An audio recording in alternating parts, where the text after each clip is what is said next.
Y la lectura base de la predicación del día de hoy es Hechos 19, versículos del 8 al 20. Voy a dar lectura a esta porción de la palabra de Dios. Hechos 19, del 8 al 20. Y entrando Pablo en la sinagoga, habló con denuedo por espacio de 3 meses, discutiendo y persuadiendo acerca del reino de Dios. Pero endureciéndose algunos y no creyendo, maldiciendo el camino delante de la multitud, se apartó Pablo de ellos y separó a los discípulos, discutiendo cada día en la escuela de uno llamado Tirano. Así continuó por espacio de 2 años, de manera que todos los que habitaban en Asia, judíos y griegos, oyeron la palabra del Señor Jesús. Y hacía Dios milagros extraordinarios por mano de Pablo, de tal manera que aún se llevaban a los enfermos los paños o delantales de su cuerpo, y las enfermedades se iban de ellos y los espíritus malos salían. Pero algunos de los judíos exorcistas ambulantes intentaron invocar el nombre del Señor Jesús sobre los que tenían espíritus malos, diciendo: os conjuro por Jesús, el que predica Pablo. Había 7 hijos de un tal Esceva, judío, jefe de los sacerdotes, que hacían esto. Pero respondiendo el espíritu malo, dijo: a Jesús conozco y sé quién es Pablo, pero vosotros, ¿quiénes sois? Y el hombre en quien estaba el espíritu malo, saltando sobre ellos y dominándolos, pudo más que ellos, de tal manera que huyeron de aquella casa desnudos y heridos. Y esto fue notorio a todos los que habitaban en Éfeso, así judíos como griegos, y tuvieron temor todos ellos, y era magnificado el nombre del Señor Jesús. Y muchos de los que habían creído venían confesando y dando cuenta de sus hechos. Asimismo, muchos de los que habían practicado la magia trajeron los libros y los quemaron delante de todos, y hecha la cuenta de su precio, hallaron que era 50,000 piezas de plata. Así crecía y prevalecía poderosamente la palabra del Señor. Oremos. Padre, a ti me encomiendo en esta mañana. Señor, no soy suficiente, mi suficiencia no proviene de mí, sino de ti, Padre. Te ruego que tu Espíritu Santo sea sobre mí, que sea expuesta tu palabra con fidelidad, que Cristo sea exaltado, que su dulce nombre sea glorificado, Señor, y que tu evangelio sea proclamado. Haz extender tu reino, Señor, cada día más en este mundo. En Cristo Jesús oramos. Amén. Los 2 reinos y tu alma. Ese es el tema del sermón de hoy. Los 2 reinos y tu alma. Mis amados, el género de terror en las películas en el mundo del cine es uno de los que más ganancias dan a esta industria. De acuerdo a una página llamada Estatista, solamente en el año anterior, año 2020, este género recaudó en Estados Unidos y Canadá la cantidad de 246 millones de dólares. De hecho, tienden a ser muy taquilleras. ¿Por qué la gente es tan asidua a las películas de terror? Bueno, generan, por supuesto, el exponerse a ese tipo de cine, endorfinas en el cuerpo que producen cierto grado de placer y adicción. O sea, parece contradictorio, pero al ser humano espantarle le da cierto placer, así lo interpreta el cerebro, y cierta adicción, de tal manera que quieren más y más. Por eso este género es tan importante. Pero estas películas tienen también como que retratan a la sociedad en sus más grandes miedos. Un profesor de la Universidad Estatal de San José en Estados Unidos dice que el género de terror se dirige a nuestros miedos arquetípicos. Se pueden ver en toda la historia como cada generación ha definido el terror, de manera que se convierte en gran medida en la idea que es algo que está fuera de nuestro entendimiento y que nos amenaza. Ahora, en esta parte del mundo, en Occidente, el tema, o sea, de lo cual se construyen este tipo de películas, están basados, hermanos, irónicamente, y esto tiene que ver con nosotros como cristianos,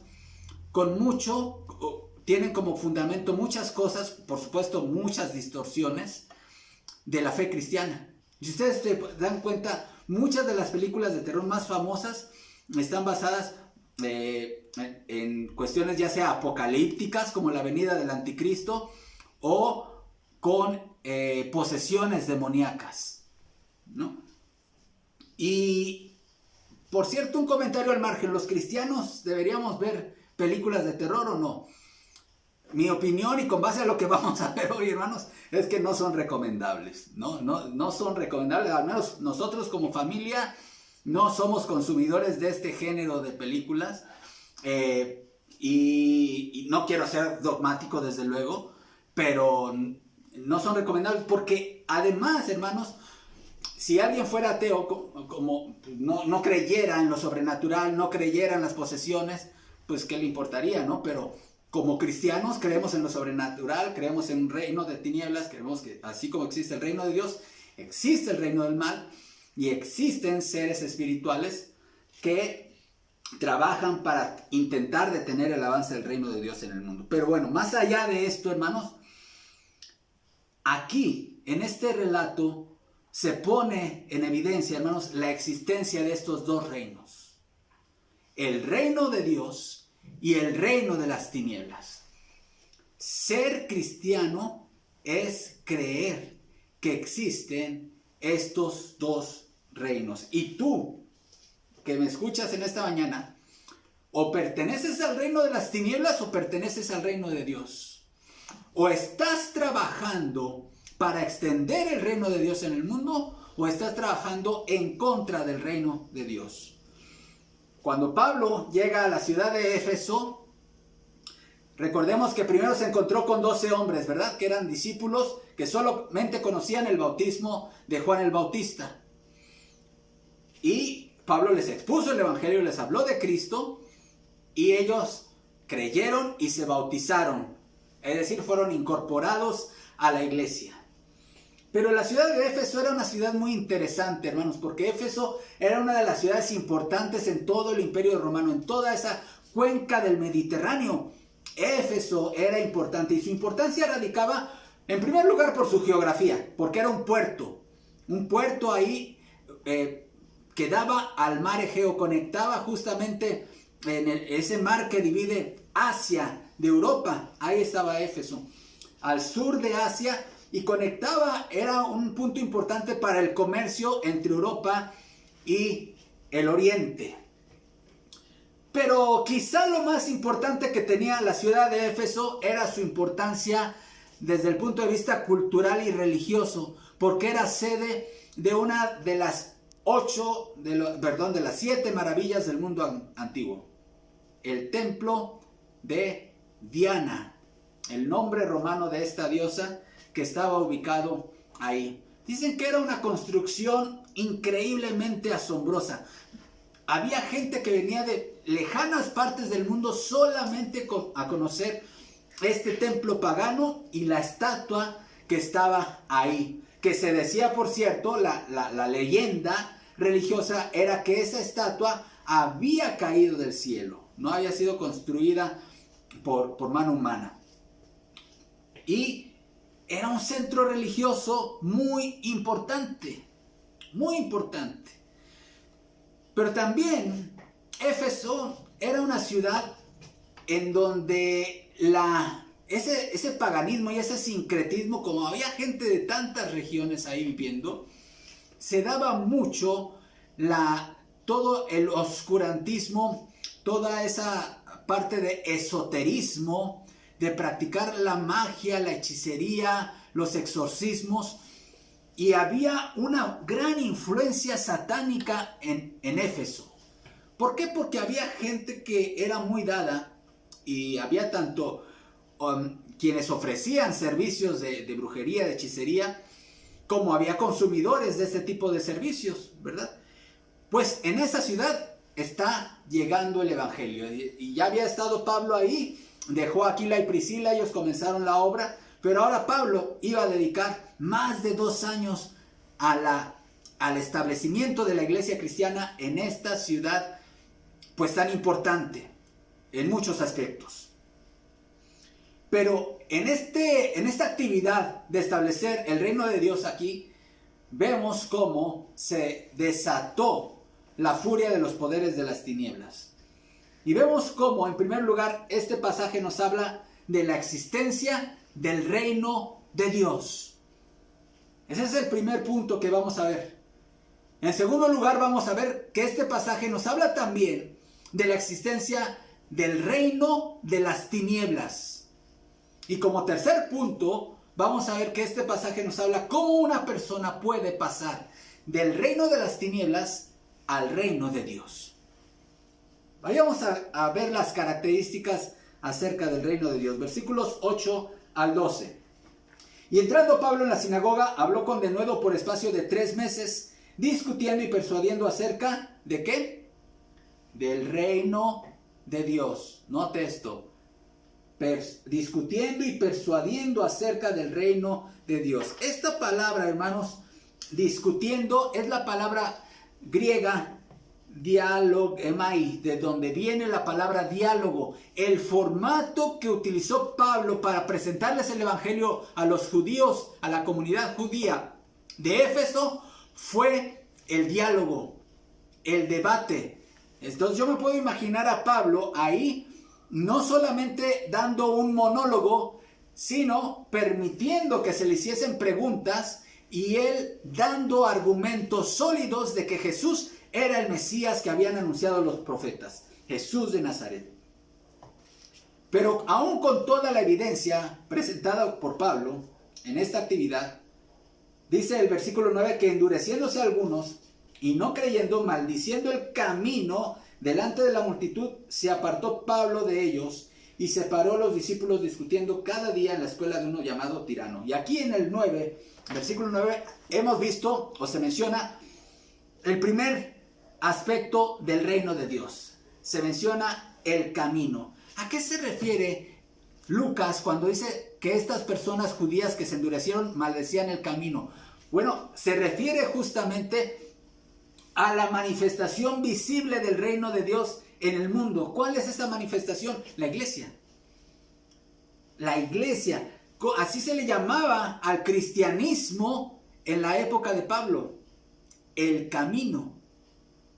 Entonces, todo lo que implicaba la iglesia cristiana, el conjunto de creyentes y sus doctrinas, eso era el camino, hermanos.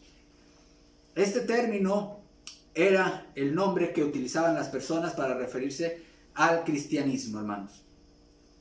Entonces, eso es la manifestación del reino de Dios. Nosotros como iglesia local, hermanos, somos una manifestación visible del reino de Dios en la tierra. Por eso Pablo más adelante hablaría de que él trabaja con colaboradores en el reino de Dios, es decir, en la obra del Señor. Pero hay otro elemento del reino de Dios que vemos en el versículo 10. Así continuó por espacio de 2 años, de manera que todos los que habitaban en Asia, judíos y griegos, oyeron la palabra del Señor Jesús.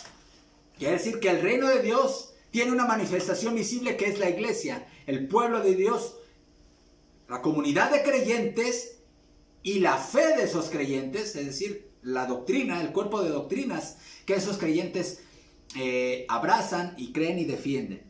Pero aquí habla también de otro elemento del reino de Dios, la palabra del Señor Jesús. Y esta es una clara referencia al Evangelio de Jesucristo, hermanos. Son las buenas noticias. Es el mensaje que nosotros predicamos al mundo de que Cristo vino al mundo, enviado por el Padre. Se encarnó en María. Él no fue engendrado por un hombre, sino que el Espíritu Santo vino sobre María y entonces ella concibió en su vientre al Hijo de Dios. Ella era virgen cuando Jesús fue concebido en su seno. Cristo vivió una vida perfecta. Lo que estoy diciendo es el Evangelio, esta palabra del Señor Jesús de la que habla el versículo 11. Cristo vivió perfecto Dios y perfecto hombre, vivió una vida perfecta en obediencia perfecta a los mandamientos de Dios. Y Cristo fue crucificado. Él murió de una forma cruenta, clavado en una cruz. Su sangre fue derramada en sacrificio por nuestros pecados. Pero al tercer día, Dios lo resucitó. Dios Padre aceptó ese sacrificio, dijo el amén a ese sacrificio.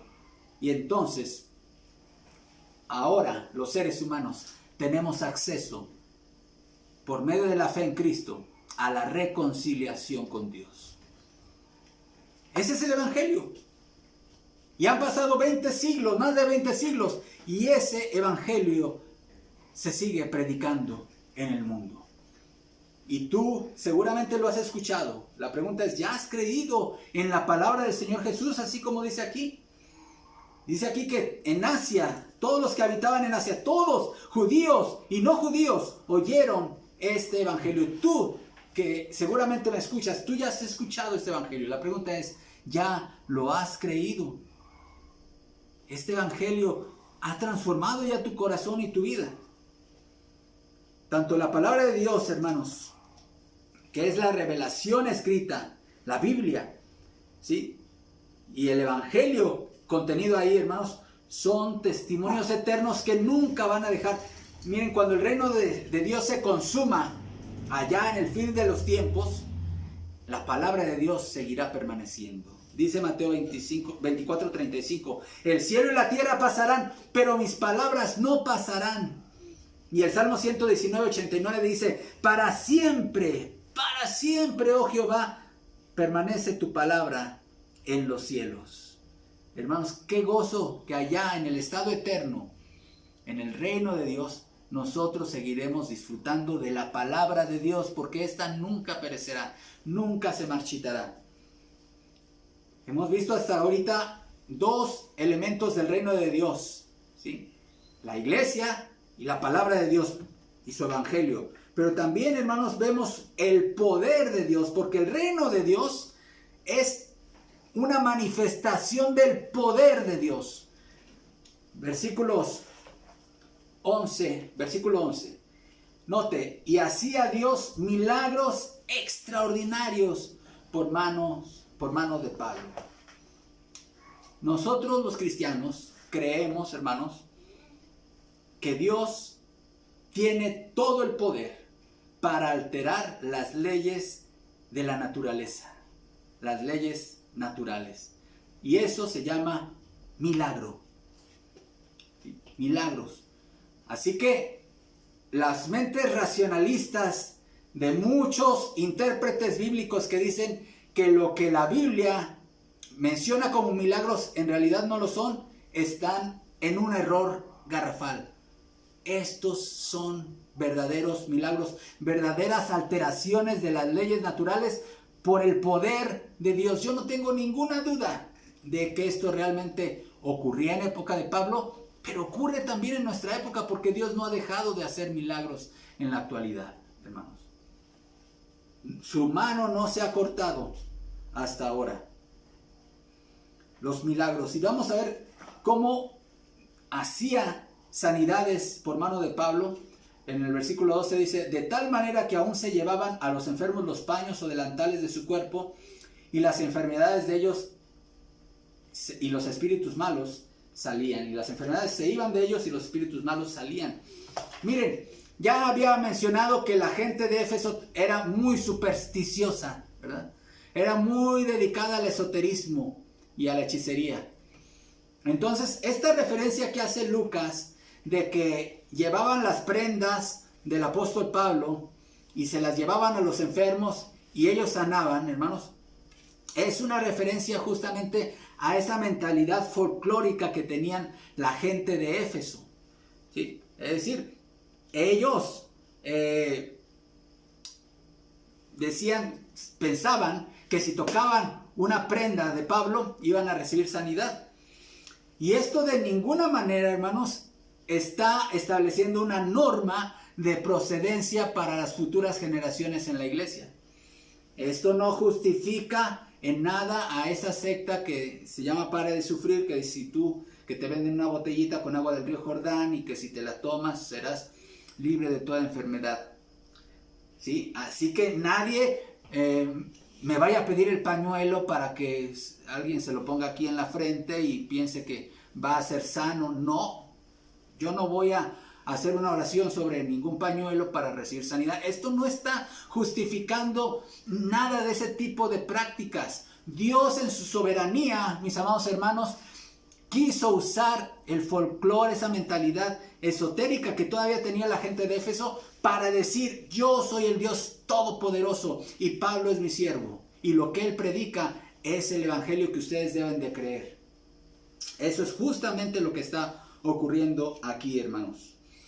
El reino de Dios es una entidad soberana en la que o estás dentro o estás fuera, o perteneces al reino de Dios o no perteneces a él. O estás bajo el dominio soberano de Dios o estás en guerra con Dios. De hecho, los cristianos, en la parábola del sembrador, se nos llama los hijos del reino. Y la pregunta más importante que escucharás el día de hoy es: ¿estás en el camino de Dios? ¿Formas parte de este camino? ¿Has creído ya en la palabra, en el evangelio del Señor Jesús? Si es así, entonces serás capaz de ver milagros alrededor.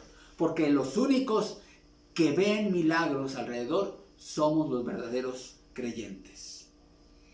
Pero si tu respuesta es no, si tú todavía no estás seguro de formar parte del reino de Dios, de esta entidad soberana, Dios no es tu rey, Cristo no es tu rey, no has creído en su evangelio, entonces lamento decirte que tú perteneces a otro reino. Sí perteneces a un reino, pero el reino al que perteneces es un reino trágico. Es un reino que te va a destruir. El reino de las tinieblas. Y vamos a hablar acerca del reino de las tinieblas ahora, versículos 13 al 17. Pero algunos de los judíos exorcistas ambulantes intentaron invocar el nombre del Señor Jesús sobre los que tenían espíritus malos, diciendo: os conjuro por Jesús, el que predica Pablo. Había 7 hijos de un tal Esceva, judío, jefe de los sacerdotes, que hacían esto. Pero respondiendo el espíritu malo dijo: a Jesús conozco y sé quién es Pablo, pero vosotros ¿quiénes sois? Y el hombre en quien estaba el espíritu malo, saltando sobre ellos y dominándolos, pudo más que ellos, de tal manera que huyeron de aquella casa desnudos y heridos. Y esto fue notorio a todos los que habitaban en Éfeso, así judíos como griegos, y tuvieron temor todos ellos, y era magnificado el nombre del Señor Jesús. Esto parece película de terror, ¿verdad? Pero fue una realidad lo que ocurrió aquí. Miren, los judíos tenían prohibido meterse en hechicerías, la ley de Dios les prohibía, pero había gente aquí, judía, residente en esta ciudad de Éfeso, que buscaba ganancias a través del exorcismo, se dedicaban al exorcismo. La palabra exorcismo se refiere a la expulsión de demonios a través de un conjuro, ¿sí? Es decir, una persona que tenía ahí un problema una posesión demoníaca, el exorcista llegaba y entonces aplicaba un conjuro. Generalmente este conjuro era invocando a otro ser. Noten, esto es muy importante. Los exorcistas pensaban, y de hecho así lo hacían, expulsaban demonios, pero por órdenes de otro ser que tenía que ser superior al demonio que estaba poseyendo a esa persona. Entonces estos judíos, que no conocían de Jesús, ni eran creyentes, ni querían nada con el evangelio, ellos simplemente querían que su negocio creciera. Entonces estaban viendo que Pablo estaba teniendo éxito con los milagros hechos en el nombre de Jesús, y ellos dijeron: pues este es el bueno, hay que hacer también nuestros conjuros con el nombre de Jesús, y entonces vamos a ser exitosos, nuestro negocio prosperará. Intentaron hacerlo y pues vean lo que pasó. El demonio les contestó y les dice: sí, a Jesús conozco y sé quién es Pablo, porque ellos decían: os conjuro por Jesús el que predica Pablo. Noten, no por Jesús mi Salvador, no por Jesús mi Señor. No, por Jesús el que predica Pablo. Y el demonio que les contesta. Dice, sé quién es Jesús. A Jesús conozco y sé quién es Pablo. Pero ¿ustedes quiénes son? Miren, mucha gente se mete a este tema de echar fuera demonios como si fuera cosa fácil. Incluso en la cultura cristiana evangélica, muchos se sienten capaces de expulsar demonios. Y así como si cualquiera lo pudiera hacer. Para empezar, los demonios son ángeles caídos y los ángeles tienen mayor autoridad que los seres humanos. Entonces, aunque están a servicio de Satanás, tú no puedes llegar nada más así con bravuconadas con el demonio y decirle ya, salte. No funciona de esa manera, ¿sí? Y mucha gente ha sido pues lastimada y confundida porque se ha metido en estos terrenos de una forma totalmente inadecuada. Así que mucho cuidado con tratar de inmiscuirse en esta labor, porque los demonios conforman una red de ángeles caídos tan grande que ni siquiera se sabe el número. Entonces, tienen todo tu expediente, tienen todo tu currículum, ¿sí? Y entonces pueden sacar a luz en ese momento muchas cosas de tu vida. Y el demonio les contestó, y no solamente esto, sino que se abalanzó sobre estos exorcistas y los hirió, los dejó hasta desnudos y ellos salieron corriendo. Esto fue muy notorio a toda la ciudad se enteró de esto. Esto nos habla del reino del mal. Existe el reino del mal, el reino de las tinieblas, hermanos. Esto no quiere decir, cuando hablamos de que existe el reino de las tinieblas, esto no significa que Dios no sea soberano sobre alguna parte de la creación. Como si estuviéramos hablando de un territorio no gobernado por Dios. Hermanos, Dios sigue siendo soberano. Cuando Satanás se rebeló y fue expulsado del paraíso, Dios seguía siendo soberano. Dios nunca ha perdido el control. Cuando el ser humano se rebeló aquí en el huerto del Edén, Dios seguía en control en su trono. Y Dios sigue en su trono. Porque el reino de las tinieblas, el rey del reino de las tinieblas, Satanás, no puede hacer nada sin que Dios le autorice. ¿Se acuerdan cuando se presentó Satanás con Dios para molestar a Job? Fue hasta que Dios autorizó, primero que le quitara sus riquezas y su familia, que Satanás pudo actuar. Y en eso descansa, hermano y hermana. Porque muchas veces vamos pensando que, Satanás me interrumpió para que no llegara a tiempo al culto. O Satanás se metió aquí con mi internet para que no funcionara bien. Para empezar, no estamos seguros si se trata de Satanás. Y en segundo lugar, Satanás nunca va a actuar sin que Dios autorice. Hay una frase de Lutero que decía que aún el diablo es el diablo de Dios. ¿Por qué? Porque no puede hacer nada sin la autorización del Dios soberano. Pero existe este reino del mal y un día será destruido. Satanás será echado al lago de fuego. Ya está escrito su condena aquí en la palabra de Dios. Pero vemos también que estos exorcistas eran judíos, pertenecían al pueblo del pacto, del antiguo pacto, hermanos. Eran judíos, conocían de la palabra de Dios. Esto nos recuerda que no todos los judíos, según la carne, son hijos de Dios, como dice Romanos 9:8. Esto es, no los que son hijos según la carne son los hijos de Dios, sino los que son hijos según la promesa son contados como descendientes. Y en Gálatas 3:7 dice, sabed por tanto que los que son de fe, estos son hijos de Abraham. Estos judíos, aunque eran judíos, no eran hijos de Dios. Ellos pertenecían al reino de las tinieblas. Tan cerca y tan lejos. Tan cerca del reino de Dios y a la vez tan lejos del reino de Dios. De igual manera, y esto escúchenme bien, mis amados, ser hijo o hija de padres cristianos no te hace en un hijo de Dios. No porque tú hayas crecido en la escuela, en la iglesia y hayas pasado por todas las clases, por ese hecho tú eres hijo de Dios. Tú necesitas rendir tu vida a Cristo, creer en Cristo, en su evangelio, someterte a su señorío.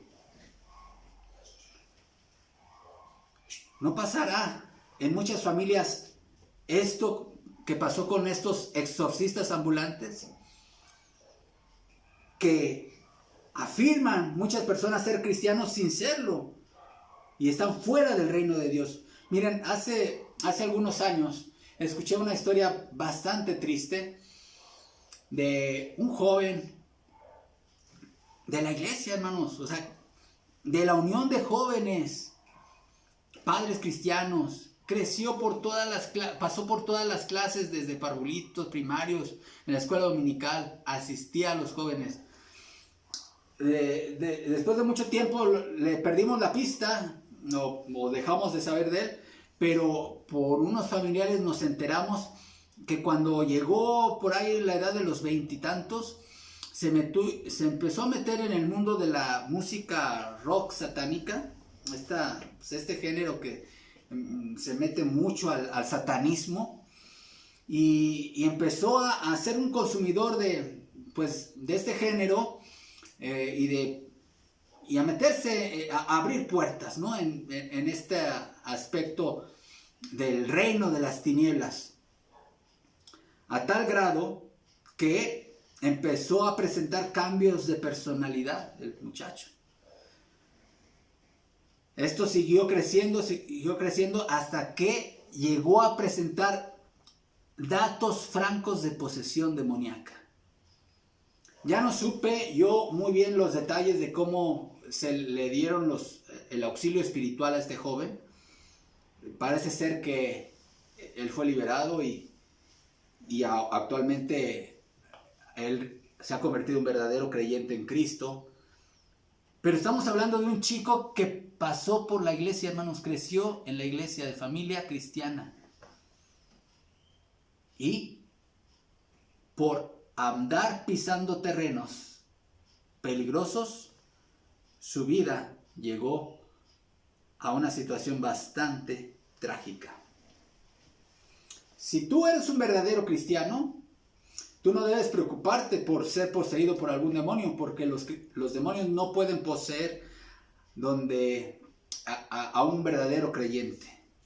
Los cristianos verdaderos tenemos morando en nosotros al Espíritu de Dios.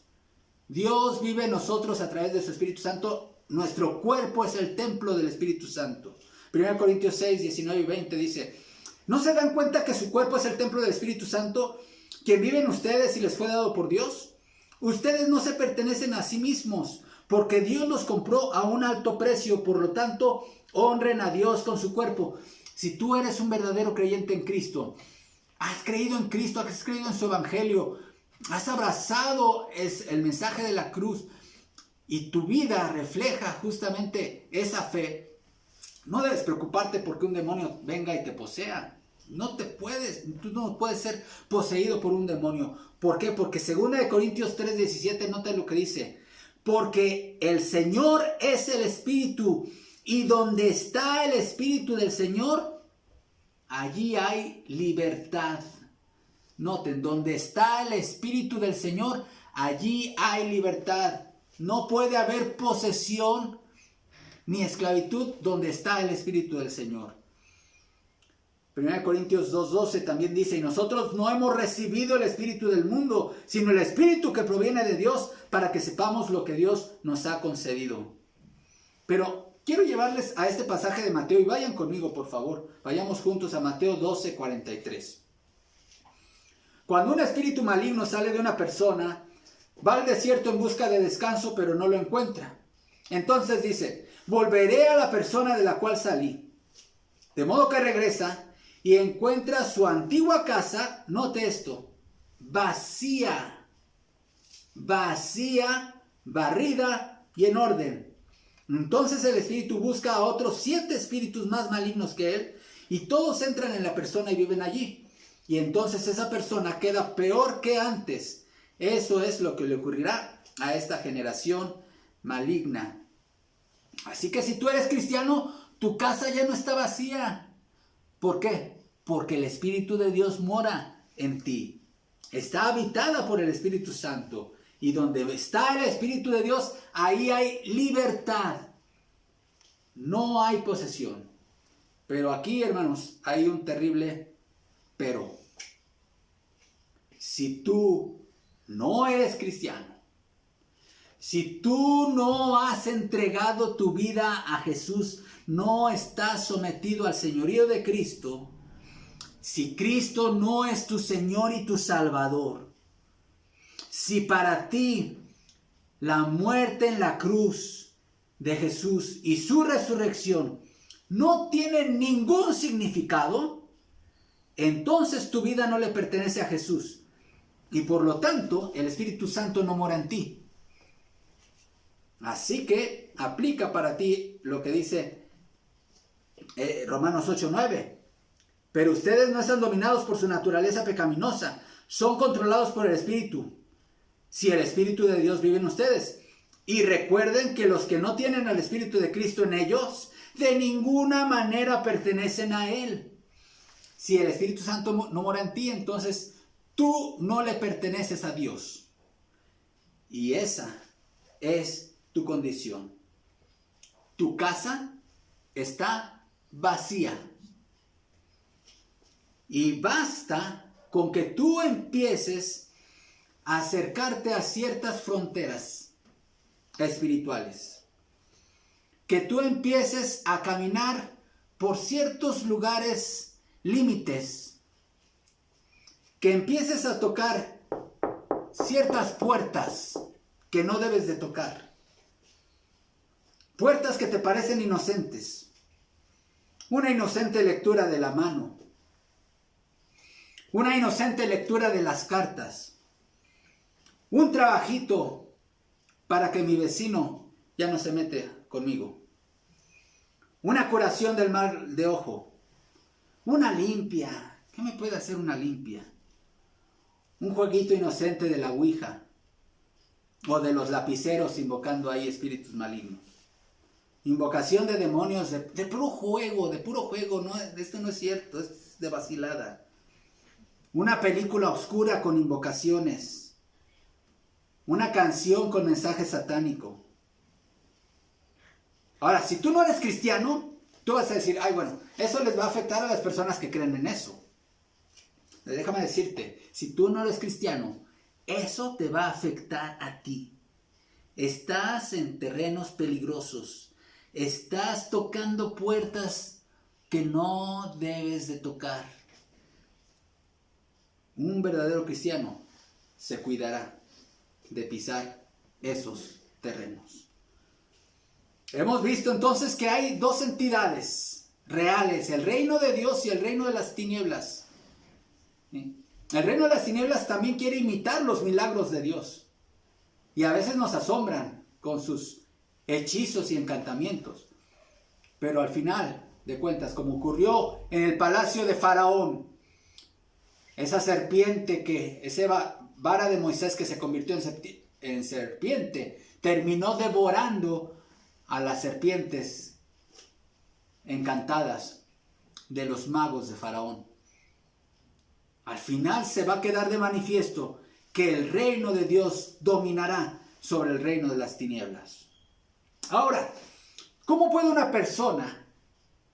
Alguien puede decir, está bien, yo probablemente o seguramente estoy en el reino de las tinieblas porque ni he creído en Cristo, no lo he confesado como mi Señor y Salvador. La verdad es que no tengo yo ningún tipo de fe y pues hasta me he metido en cosas oscuras. ¿Cómo puede una persona pasar del reino de las tinieblas al reino de Dios? Vamos a ver los versículos adelante, 18 al 20. Y muchos de los que habían creído, note esta palabra, creído, subráyela. venían confesando y dando cuentas de sus hechos. Asimismo, muchos de los que habían practicado la magia trajeron los libros y los quemaron delante de todos, y hecha la cuenta de su precio hallaron que era 50,000 piezas de plata. Así crecía y prevalecía poderosamente la palabra del Señor.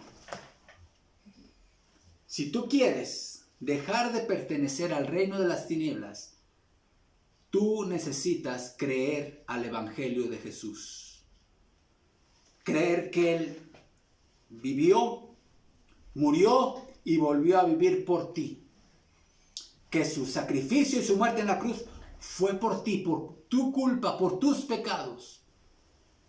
Que tú no tienes nada que entregarle a Jesús, que tú estás en bancarrota espiritual, reconoces tu pecado, tu condición pecaminosa y le dices: Señor Jesús, reconozco que tú eres el Rey, que tú eres el Rey soberano, que viniste, viviste la vida que yo no podía vivir, fuiste crucificado por mis pecados y volviste a vivir. Reconozco que soy pecador, te entrego mi vida, sálvame, Señor Jesús, no tengo nada que ofrecerte.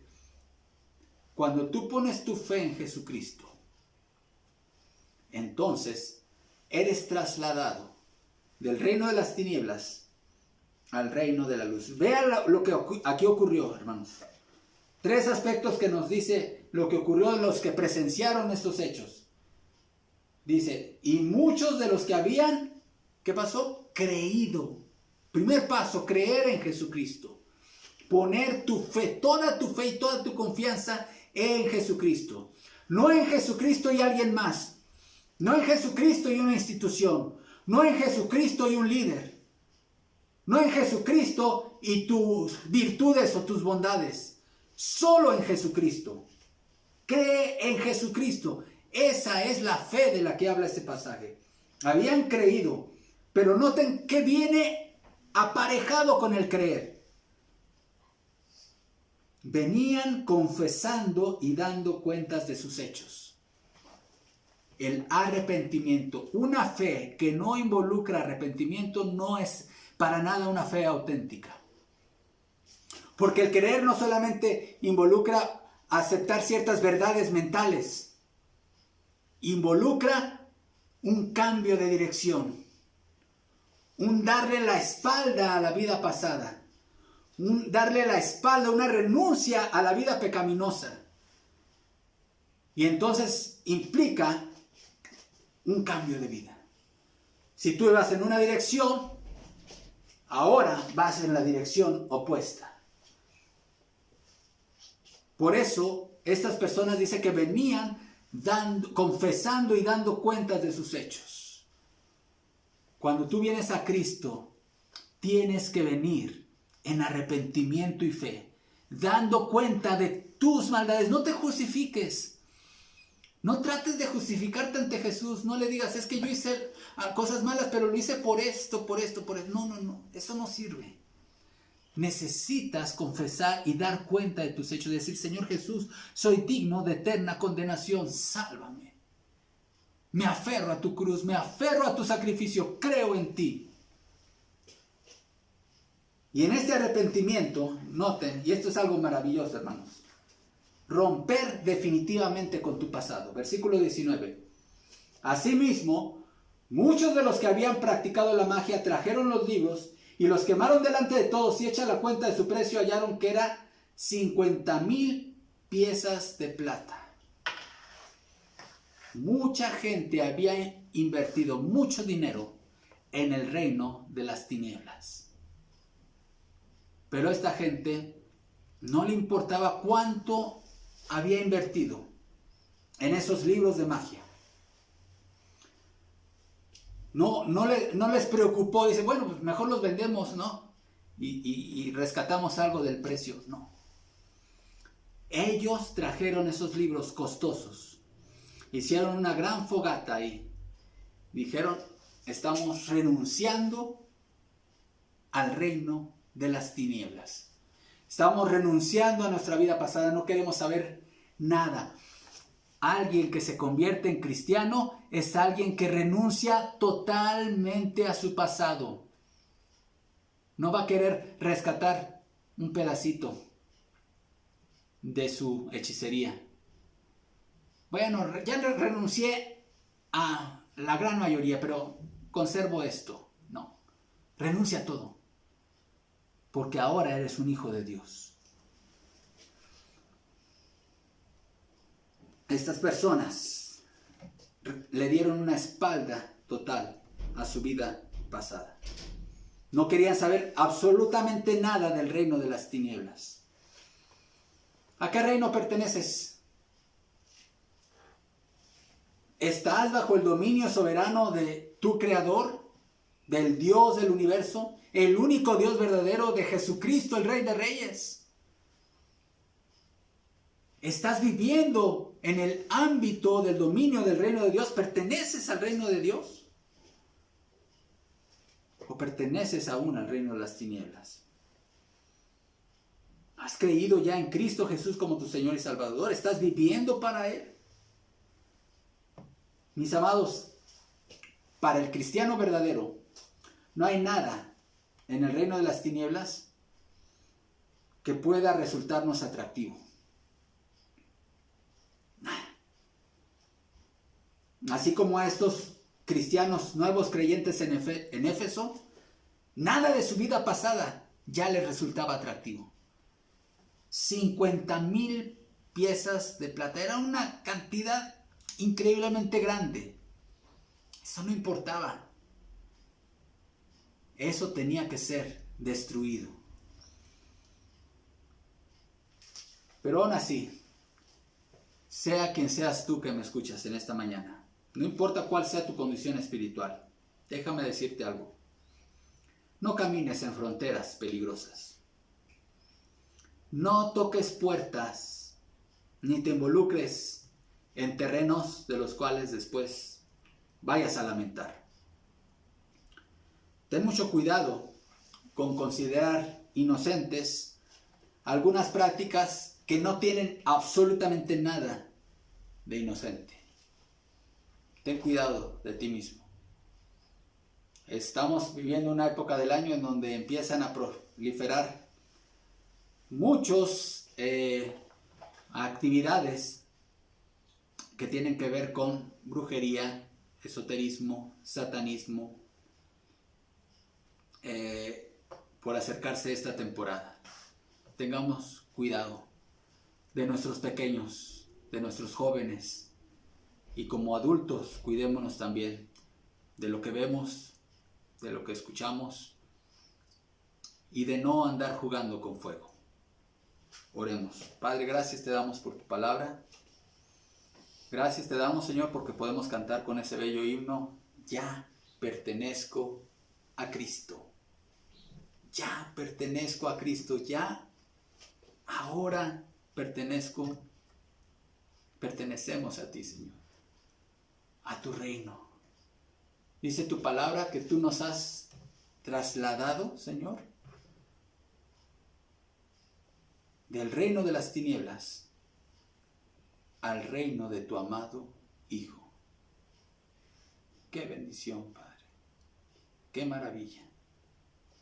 Ayúdanos a serte fieles, Padre.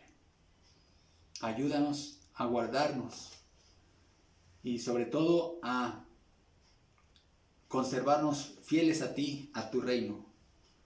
Líbranos de la tentación de tocar ciertas puertas que pueden resultar peligrosas, Padre. Y que tu reino se siga expandiendo en el mundo. A ser agentes de tu evangelio, Padre. Ayúdanos a ser fieles a ti. En Cristo Jesús oramos. Amén. Que el Señor les bendiga, hermano.